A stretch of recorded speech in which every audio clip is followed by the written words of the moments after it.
I'm almost where I need to be. I'm gonna give you 5 ways to get a grip on your marriage. Married folks, make some noise in here. I'm gonna give you 5 ways to get a grip on your marriage before it slips, or if it's slipping right now. If it has slipped completely off the radar scale. You know, there were some slaves that jumped the boat. They just jumped the boat. There were others that got tossed. Some people, maybe you're about to jump the boat. Before you jump off that boat and say, look, I'd rather drown in the ocean than go any further with you.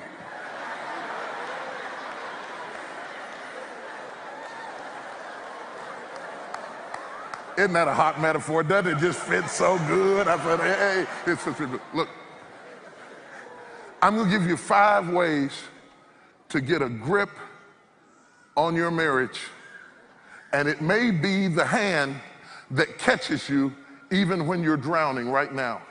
If you're drowning right now and you're going down for the count, the first thing I'd do is give you a hand, and the hand would have 5 points, and I'm gonna give you 5 points to catch a drowning marriage. Next week. I'm teasing.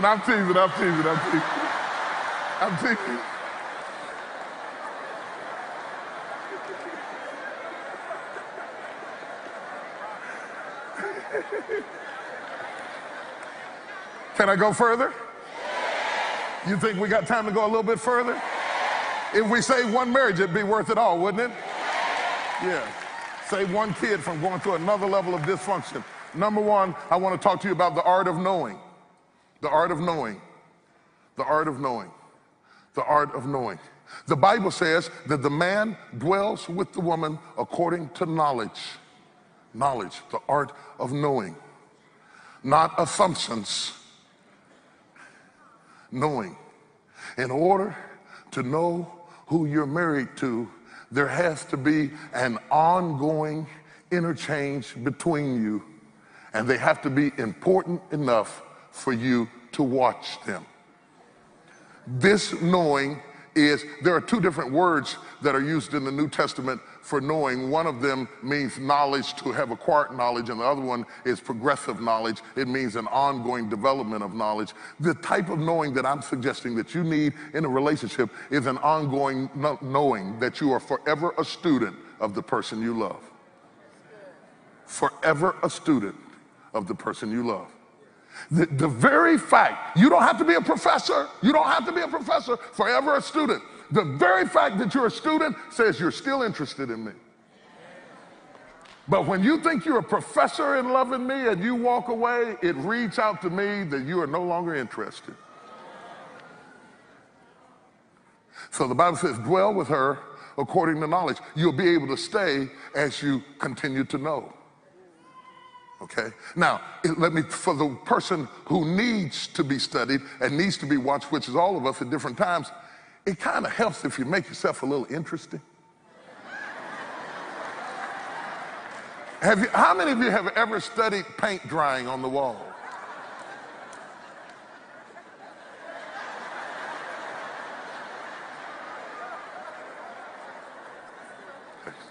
I'm back. The art of knowing means that you have to make a conscious investment in being a student of that other person. I didn't say an investigator. I didn't say a 007 snoop. I didn't say a private investigator who's going through their phone and going through their mail. What is this about? What's going on? No. Study me. And then you won't have to watch this.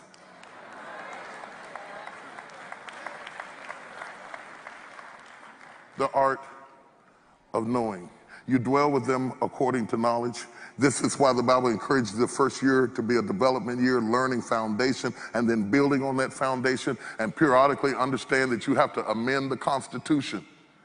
And you have to sit down and talk and get to know them again. In order to get to know them again, you got to date them again. And in order to date them, as I define dateness, it's not the cutesy, hotsy-totsy stuff where we pretend to be something that we're not for 3 hours in the evening and go back home. But let's get down to the bricks and the rocks and the mortar of getting engaged in life together and connecting with each other. The art of knowing means we have to periodically go through the whole romance process again and find out, who are you now? Who are you now? Where are you now? My famous all-time line, my wife will tell you this right now, is, what do you mean by that?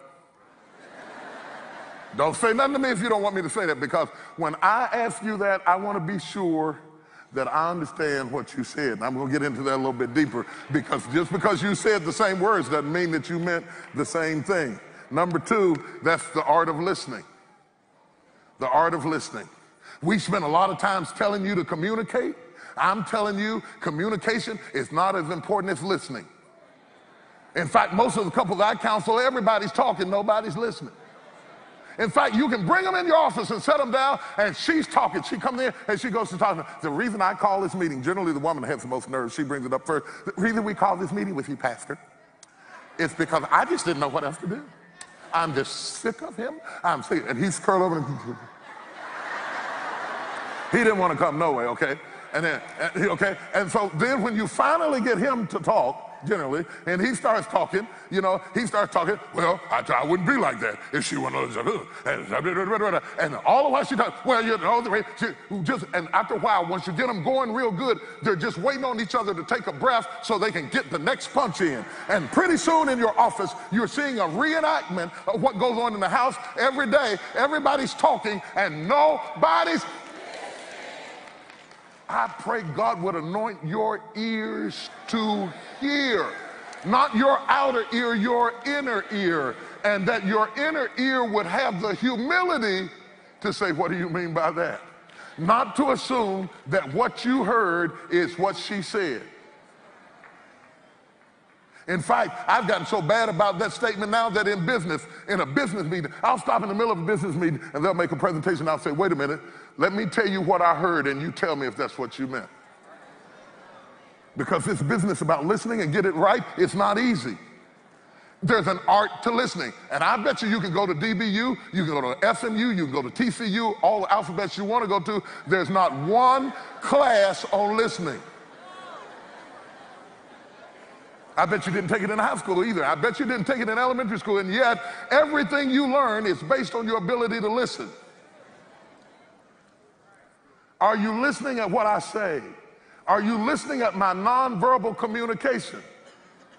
Because many men communicate nonverbally. Some women also communicate nonverbally. So when I'm talking about listening, this is not just a word game. It's also learning my method of communication so we can row together in this boat effectively. You've got to develop the art of listening. And you can catch a falling marriage if you can listen. Because generally, people leave each other for simple stuff. Simple stuff. They generally leave each other for stuff the other person could have provided. It's not the great big stuff, the calculus of marriage. It's the little simple things that either make it or break it. The difference between happiness and hell is little things. A family that's going through hell could be a happy place. They're miserable over little things. What are the little things that you are getting wrong, and are you willing to change them? You might not fix all of them, just fix enough for them that you can get Fred on the boat and y'all can get back together again, and he can do some fixing and you can do some fixing, because it's not going to be one-sided fixing. I can hear somebody right now, they're saying, yes, get them, Jakes, get them. Oh, that's right. They're going to be in the car saying, that's right. If you just listen to me, that's right. Shut up! I'm not just talking to her. I'm talking to you. Just because somebody talks soft doesn't mean they're not serious.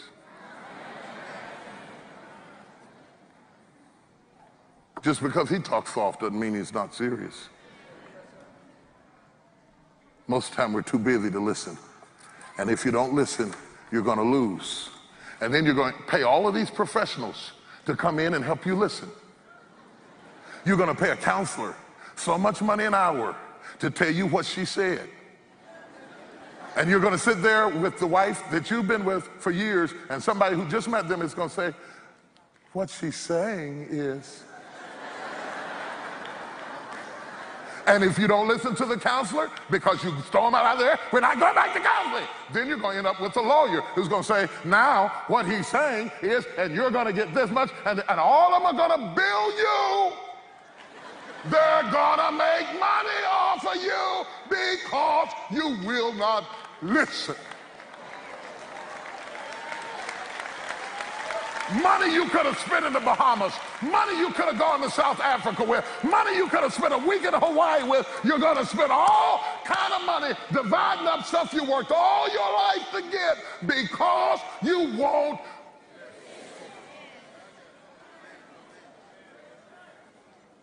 Number 3, the art of waiting. The art of waiting. Everybody wants everything now, they won't wait. The art of waiting. You're not going to bond together the first 6 months. You're not going to get the cleaving right even the first year. It takes some time for you to leave the historicity of your mother and father and cleave and become one flesh. You're going to go through some name changes, and you're going to go through some frustration because you're still leaving and cleaving, and it's a process before your mother finally gets out of your head and your father finally gets out of your head, and you start developing a new culture and a new philosophy that your kids one day will have to grow up and leave and cleave. The art of waiting. Jesus, as busy as he was, sat by the well all day waiting on one woman to come down to the well. He knew she would get there, and he waited. There are some men in this room. There are some men in this room who are waiting for you, sister, at the well. He's waiting.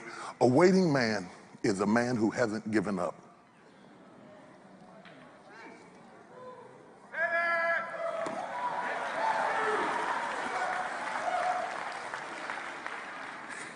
When a man waits, it just means that he hasn't given up. Brother, there's a waiting woman.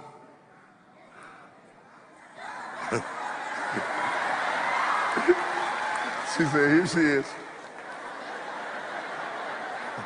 Oh, I could really go there with that. I'm going to stay right here. Woo. There's so much to be said. There's a waiting woman waiting on you to grow up.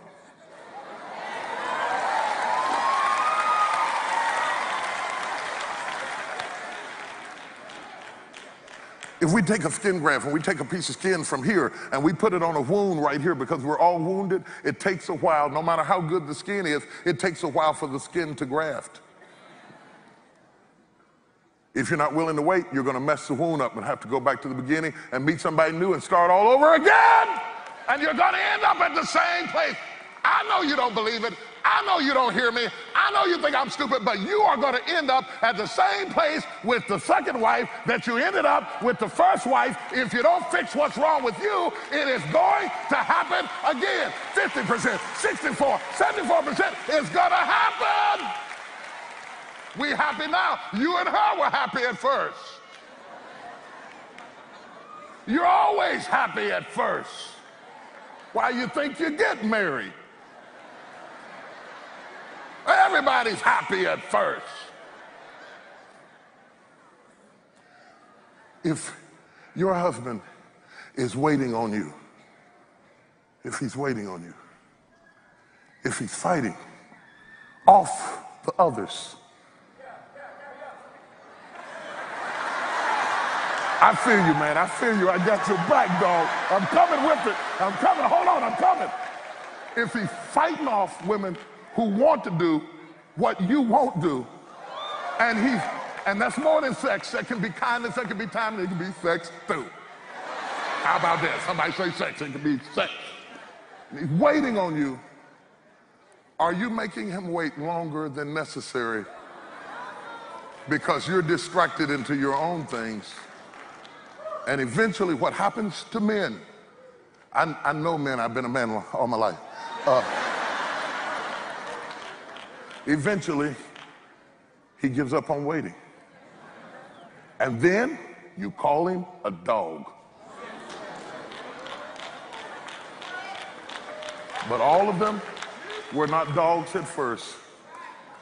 They just got tired. Oh, wait, it's one thing to wait on somebody who's getting ready. You know how you'll be waiting on your wife and she's getting ready? And my wife will say in a minute for a half hour. But I can deal with that as long as I see it coming.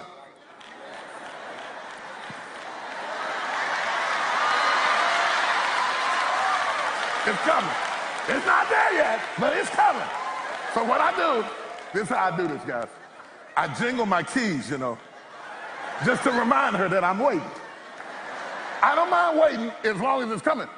What becomes difficult is when you're waiting and you see no change.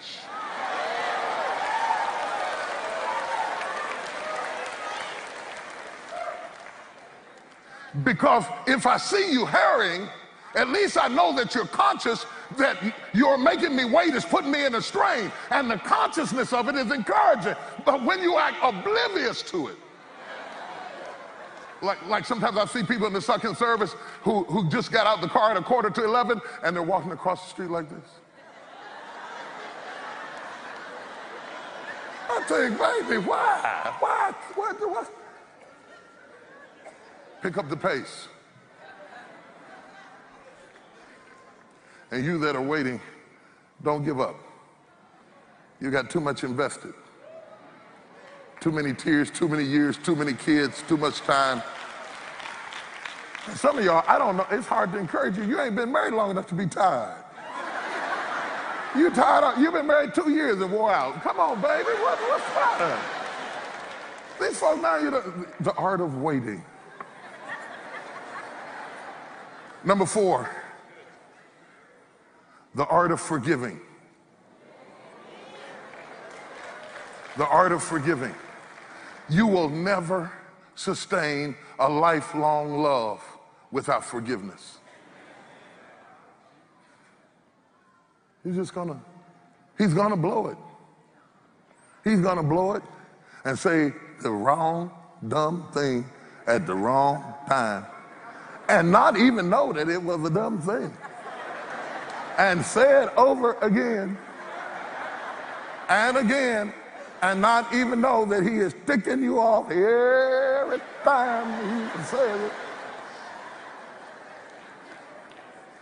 She's going to be busy giving you what you used to need,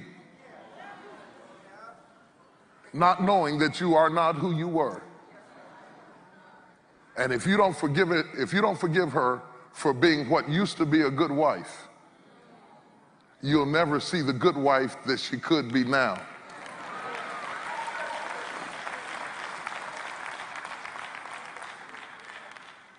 I was on the Dr. Phil show and they were talking about the governor from New York and what went on with him, and they were talking about his wife standing by him, and they were all going off about it and going off. I said, please, we don't get to tell her whether she should forgive him or not. You don't know anything about what makes that marriage work, the chemistry of that relationship. What has he forgiven about her? What drives two people together? How they fit together like a key in a lock is nobody's business. We don't get, just because we're the viewer, to participate in the marital process of people coming together. There is not a married person in this room that's been married a considerable amount of time who hasn't had to forgive each other to stay together. And if you don't develop the art of forgiveness, and some of you have never developed the art of forgiveness because your mother didn't demonstrate it or your father didn't demonstrate it, and you have no point of reference that is not in your culture, and if you don't get in your Bible, you're not going to find it. And I dare you to pray the Lord's Prayer and dare you to stand and pray, forgive me of my trespasses as I forgive those who trespass against me. If God forgave you like you forgave him, would you be saved or would you be going to hell right now?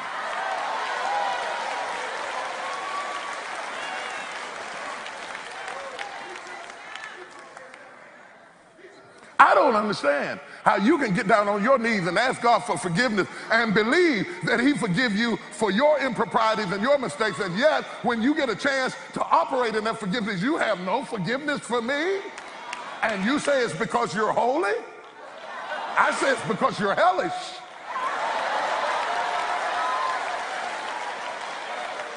You can't be an unforgiving Christian. It's an oxymoron. Christians are forgiven. How can you be an unforgiving? Woo, I got one more. This is the toughest one. Number 5, the art of openness. I almost didn't include this one. What inspired me to include this one is that they were doing a test on my back, and they were testing the nerves in my spine. And it's a test where they stick these needles in your spine, and they stick them in the muscles in your legs and everything. And they stuck the needles in, and every time they stuck a needle in me, it drew blood. I was bleeding on the table. And every time he stuck me, I flinched. So after a while, before he stuck me, I didn't have to flinch. I was already there. I thought, since I know this is going to hurt anyway, I might as well just stay flinched.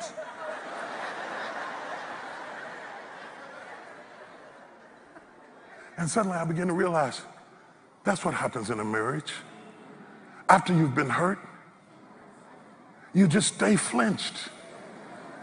And the hardest thing in the world to do when you've been hurt is to be open again. The art of openness is to open your soul after it's been hurt. Your propensity, your natural survival instincts will lock you up into a state of self-protectedness to keep it from hurting again. And so you're not open. And the very fact that you're not open is killing your relationship. You will not be open without effort. You have to focus on getting yourself. Open your heart up. Connect with this moment.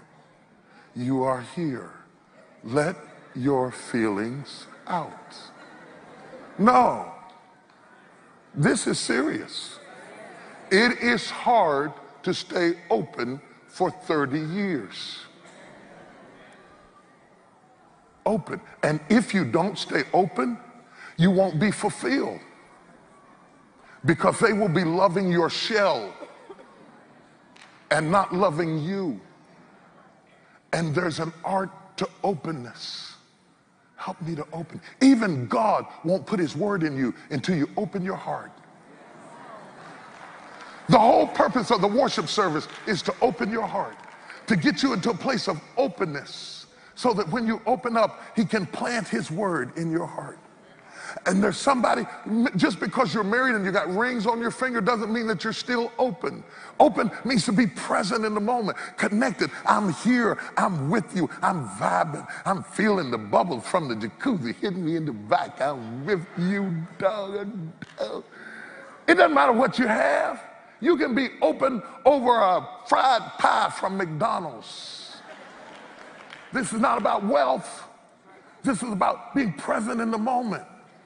Whether you're eating pinto beans and cornbread and sliced onion, our grandparents did better in the Depression with their marriages than we're doing with getting your hair done and your nails done and all of this. You still ain't got nobody.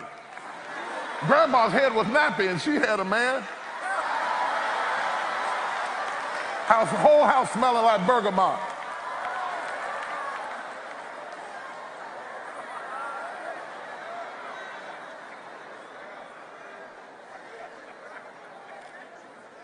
Your grandmother's head was forever in a bun.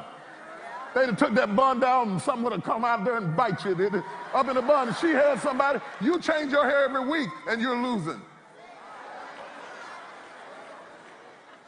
Grandpa didn't take grandma out on a date nowhere, but they stayed together for years and years and years. What are we missing? We're closing up. We're flinching.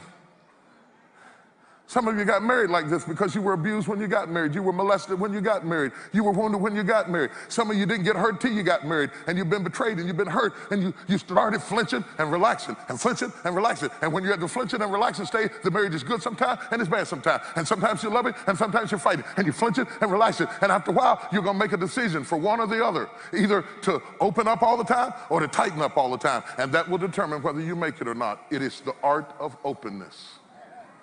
Nobody can fuss you into doing it. Nobody can seduce you into doing it. Nobody can trick you into doing it. This is something you have to do for yourself. Do you have the courage to open up again, to love again, to feel again, to engage again? Without it, you can have sex and not be engaged, intercourse and not be engaged, physically connected but not there. You're not happy because you're not open. The whole impact of what sex is supposed to mean is that there's nothing between me and you. Nothing between us. But if I close up, there's something between us, or somebody, or some stuff, or something you won't forgive, or something you won't forget. And we don't have intimacy because you can't see into me, because I'm still flinched from the last time.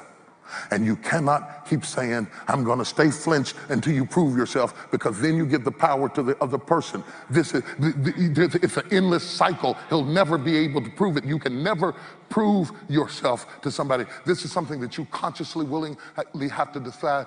I'm going to open up, and I am going to live again, and breathe again, and love again, and touch again, and feel again, and laugh again, and study you again, and listen to you again, and date you again, and feel you again. And I'm going to make myself do it. Fellas, it means that you're going to lay down in the bed at night and consciously focus on, I am going to connect to the one I'm connected to. Because if you don't, you will connect somewhere else and avoid connecting where you belong. It is a forced effort to open up again. And yes, I might get hurt, and I may go through things, but at least I'm alive. I'm tired of living like a mannequin and walking around like a mummy. I want to feel again, laugh again, love again, smile again, and even cry again, but at least I'm alive again. The enemy comes to kill and to steal and to destroy, but I want my marriage back, and I'm going to be open again.